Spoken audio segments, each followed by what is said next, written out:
Zungenakrobatik für Fortgeschrittene auf dem München Oktoberfest. Mit der Promillegrenze steigt auch der Flirtfaktor. Rutschen ist wie Bier trinken.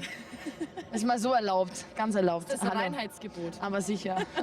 Die Mädels kommen hierher, trinken ihr Maß fertig und haben einfach Lust, die Jungs kennenzulernen. Und deshalb klappt hier viel besser als in den Clubs. Mit gelöster Zunge und reinem Bieratem geht's auf die Pirsch nach potenziellen Knutschpartnern. Allerdings, es gibt ein Problem.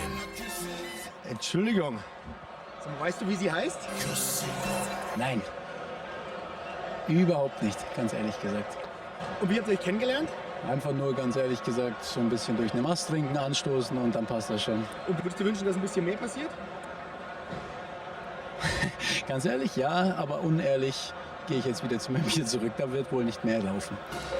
Fremdknutschen auf dem Oktoberfest. Auch das Arbeitsverhältnis lässt sich damit deutlich verbessern. Weißt du eigentlich ihren Namen? Natürlich. Das ist die Ulrike. Und ihr habt euch heute kennengelernt? Seid ihr Arbeitskollegen? Ja. Aber wir verbringen gerne die Freizeit miteinander. Und bei dieser Freizeitgestaltung vergisst man gerne mal die ganze Umwelt. Sag mal, weißt du eigentlich, wie sie heißt? Wir kennen uns schon länger. Also ein paar.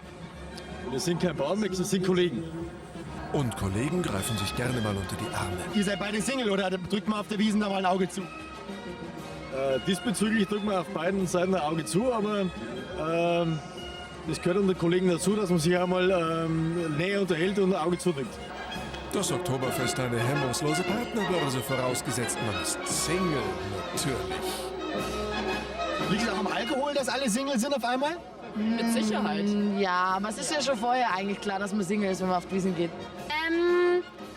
Also es gibt 3 Wochen im Jahr, wo man immer Single ist und das ist zur Wiesn.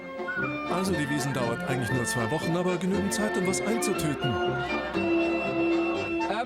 Ich habe schon eine für nächsten Donnerstag klar gemacht.